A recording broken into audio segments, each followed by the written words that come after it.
आज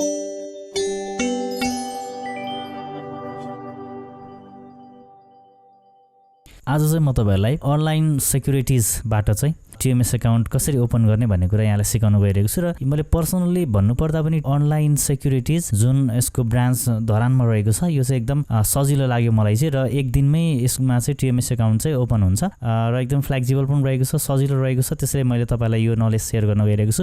यहाँले पनि मेरो स्टेप्सहरुलाई चाहिँ फलो गर्नुभयो भने सजिलैसँग यहाँले एकै दिनमा यो TMS अकाउन्ट चाहिँ खोल्न सक्नुहुन्छ र आफ्नो सेकेन्डरी मार्केटमा आफ्नो कारोबारहरु चाहिँ गर्न सक्नुहुन्छ। ओके, सो ढिला नगरिकन हामी अब यसको स्टेप्सहरु हेर्नेछौँ है त। सबैभन्दा पहिले यहाँले चाहिँ ब्राउजर ओपन गर्नुस् र त्यसपछि टाइप गर्नुस् tms49.nepctms.com.np/login। अब यो URL लगाइसकेपछि एउटा फर्म खुल्नेछ, युजर नेम, पासवर्ड र त्यसपछि इन्टर क्याप्चा भनेको छ र त्यसपछि लगइन। हामीसँग अकाउन्ट छैन त्यसले गर्दाखेरि चाहिँ हामीले अहिले लगइन गर्दैनौँ। लगइन भन्दा थोरै मुनि रहेको new registration online trading account ओपनिङमा क्लिक गर्छौँ र त्यसपछि अर्को एउटा फर्म खुल्नेछ। ओके, अब यसमा 1 देखि 6 सम्म हामीले यो फर्म भर्नुपर्ने हुन्छ। एक नम्बरमा रहेको छ जेनरल डिटेल। अब यहाँ चाहिँ रिफर्ड बाई भनेको छ, रिफर्ड बाईमा चाहिँ यहाँले केही पनि गर्नु पर्दैन। अर्को क्लाइन्ट टाइप भनेको छ, यहाँहरु चाहिँ क्लाइन्ट टाइपमा इन्डिभिजुअल चुज गर्नु होला र त्यसपछि यो अफलाइन अनलाइनमा अटोमेटिक यो अनलाइन नै देखाइरहेको हुन्छ। ओके, अनलाइन नै छोडिदिनुस्। ओके, यो मेम्बर ब्रान्च भन्नेमा चाहिँ यहाँलाई पाएको पर्ने ब्रान्च चाहिँ छनौट गर्नु होला र त्यसपछि मोबाइल नम्बर, प्यान नम्बर र त्यसपछि इमेल आइडी लगाएर यहाँले चाहिँ नेक्स्ट गर्नुपर्ने हुन्छ। र एउटा कुरा के भन्न चाहे यहाँलाई भने यो जुन स्टार छ, रेड कलरको स्टार छ एस्ट्रिक, त्यो भनेको म्यान्डेटरी फिल्ड हो। त्यो स्टार लागेको फिल्ड छ भने यहाँले कम्पलसरी त्यो फिल्डमा चाहिँ डेटा इन्टर गर्नुपर्ने हुन्छ। यहाँले ब्ल्याङ्क छोड्न मिल्दैन भने यो जुन स्टार लागेको छैन भने यहाँले चाहिँ छोड्न मिल्छ। अब यो केसमा चाहिँ प्यान नम्बरमा चाहिँ स्टार लागेको छैन त्यसैले प्यान नम्बर चाहिँ कम्पलसरी भएन अहिले। ओके, अब यति गरिसकेपछि हामी नेक्स्टमा क्लिक गर्छौँ। ओके, अब त्यसपछि हामी नम्बर 2 मा इन्डिभिजुअल डिटेलहरु राख्नेछौँ। यसमा first name, middle name, last name अनि त्यसपछि यहाँले जेन्डर चुज गर्नुपर्ने हुन्छ, मेल हो कि फिमेल हो। अनि यहाँको डेट अफ बर्थ राख्नुस् है र त्यसपछि यहाँको फादर्स नेम राख्नुस्, मदर्स नेम राख्नुस्, ग्रान्डफादर्स नेम राख्नुस्। अब त्यसपछि इज एनआरएन भनेको छ, यहाँ चाहिँ विदेशी हो भने यस गर्नुस्, हैन भने नो गर्नुस्।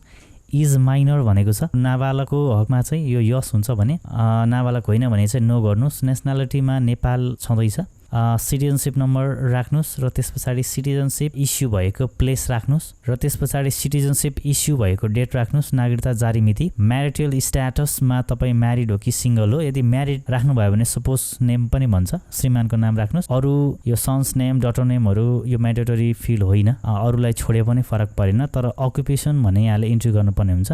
यहाँको पेसा के हो यहाँले अकुपेसन चुज गर्नुस् र त्यसपछि यहाँहरुको कन्ट्याक्ट नम्बर राख्नुपर्ने हुन्छ। ओके, अब त्यसपछि यो तल फाइनान्शियल डिटेल भनेको छ, यहाँहरुको अर्निङ चाहिँ कति छ, अप टु 5 लाख गरे हुन्छ, फरक पर्दैन। इन्भल्भ इन इन्भेस्टमेन्ट कम्पनी भन्दैछ, नो। त्यसपछि नेक्स्ट। अब त्यसपछि एड्रेस डिटेल भन्दैछ, यसमा चाहिँ एड्रेसको डिटेल चाहिँ इन्टर गर्नुपर्ने हुन्छ, पर्मानेन्ट एड्रेस। यहाँनेरि कन्ट्री नेपाल भयो, प्रोभिन्स, डिस्ट्रिक्ट, म्युनिसिपालिटी, त्यसपछि वडा नम्बर, स्ट्रिट, टोल, यो सबै डिटेल राखिसकेर यहाँले नेक्स्टमा क्लिक गर्नुपर्ने हुन्छ।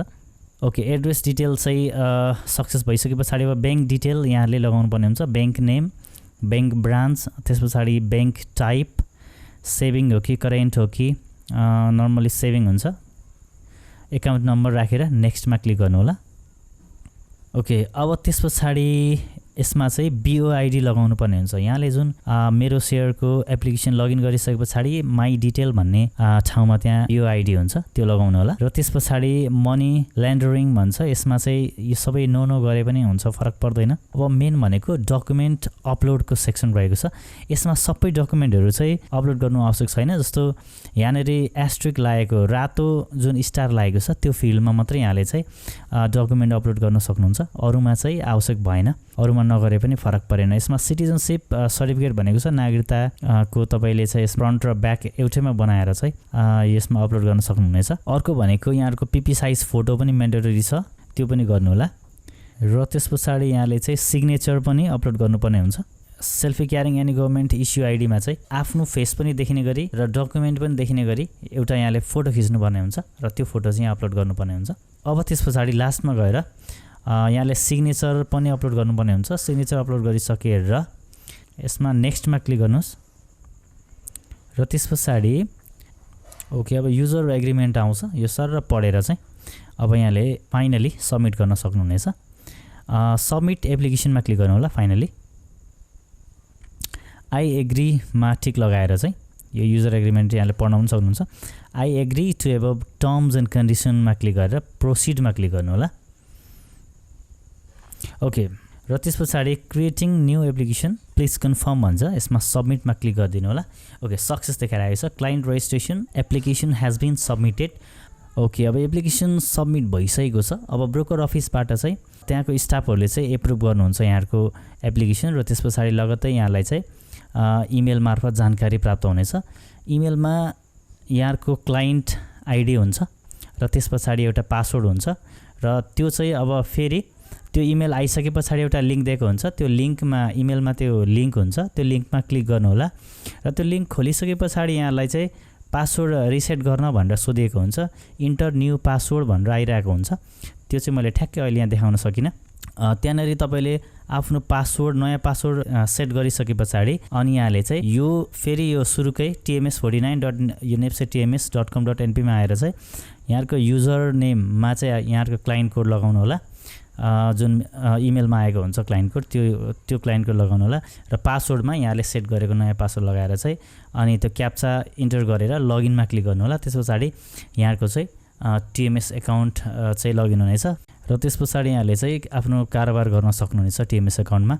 आफ्नो आइपिओ चाहिँ कसरी सेल गर्ने भन्ने विषयमा मैले एउटा भिडियो अलरेडी राखेको छु मेरो च्यानलमा। यहाँले मेरो भिडियो सेक्सनमा गएर हेर्न सक्नुहुनेछ। भिडियो हेरिदिनु भएकोमा यहाँहरू सम्पूर्णलाई धन्यवाद र आगामी दिनमा पनि यस्तो भिडियोजहरू चाहनुहुन्छ भने कृपया यस च्यानललाई सब्स्क्राइब गरी बेल आइकनमा क्लिक गर्न चाहिँ नभुल्नु होला। हस्त, have a wonderful day, happy browsing.